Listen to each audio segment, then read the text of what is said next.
enjoying their life, and female used to go outside and work for the in certain economic activities, and complete household is dependent on women. On the average, women spend 40 to 15 hours daily on categorized all non-economic activities, and the male counterparts spend 18 hours for the same.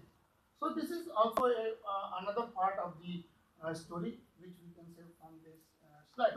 So this is the time used per day in hour of male and female study area of unpaid economic activities. Again, we have calculated this, that male is 2.88%, 8.73% is divided by the female. It's not percent, that is hours.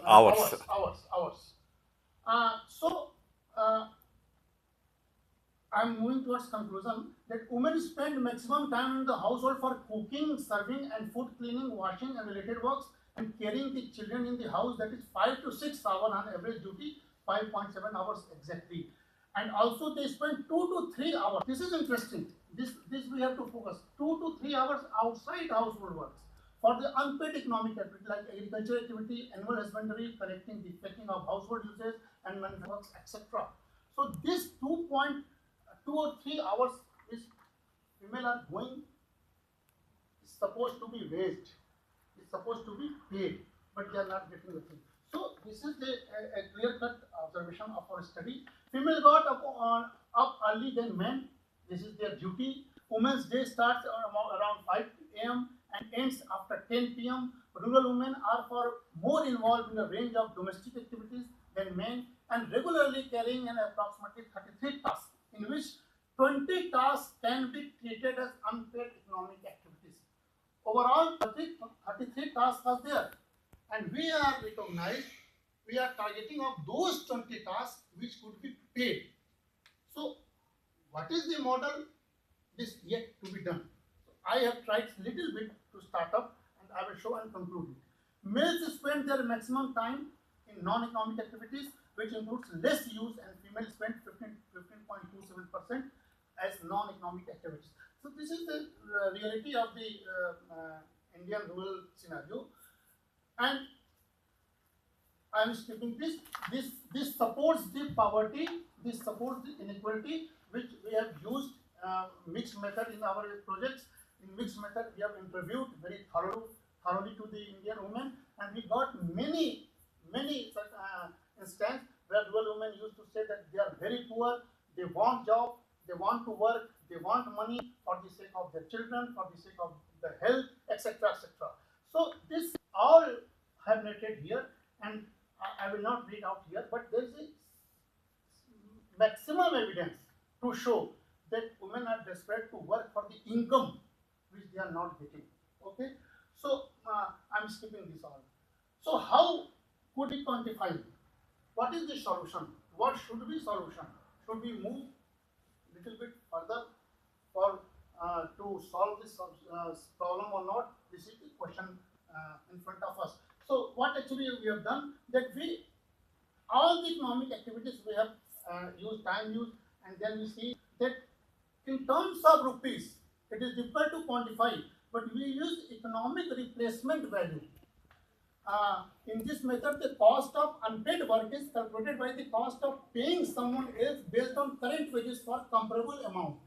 Actually, there are certain wage rate in the areas. What are certain wage rate? We have just tried to evaluate with this unpaid women worker. So we found that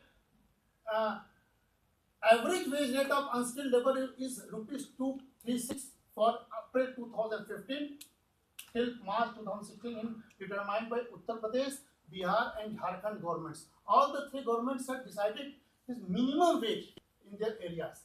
And when we are coming here, our government announced it at 300 rupees, more than 300 rupees. So their minimum wage rate for the unskilled, this type of workers. So we just replace this rate to that unpaid women worker, and we found that this is the situation.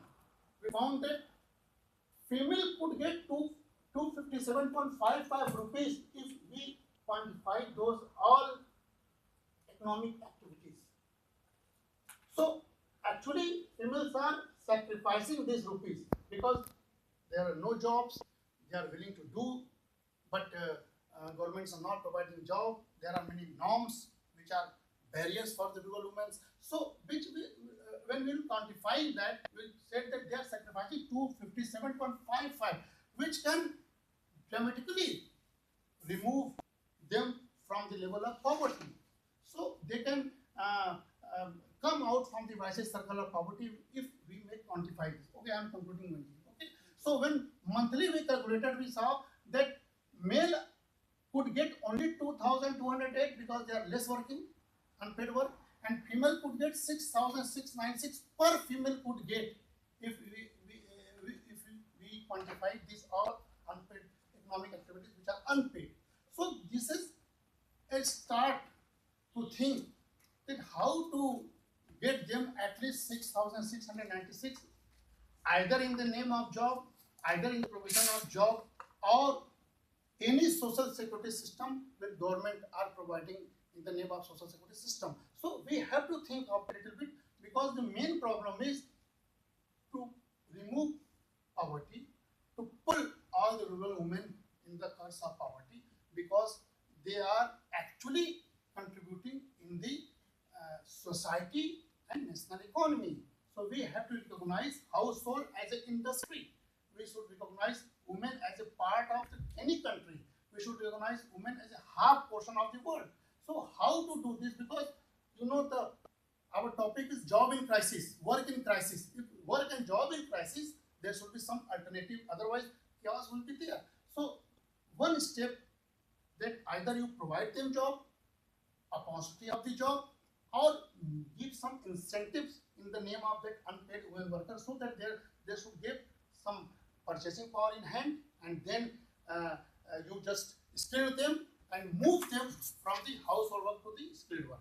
So step by step we can move forward. And so the last I conclude that rural women continue to be treated as if they contribute nothing of value to society of the nation. This is the situation in our India. Though we experience that women's lives have changed rapidly over time, social, economic, and legislative improvements and scientific advancement have allowed women to gain greater control over their lives. This is a positive nowadays, but mostly this experience reflect only in the urban areas what you are concerning about. Urban areas are taking all those advantage, but rural women does not. Unless these trends reach to bottom strata of the society, especially in the rural areas, I think the motive of gender equality and inclusive growth remains an impossible vision. So, as a result, their participation in the economy is undermined and seems as disguised vision from the mainstream of the economy. So, the present study suggests that the value of unpaid work performed by the rural women may be quantified and measured in money terms. That's all.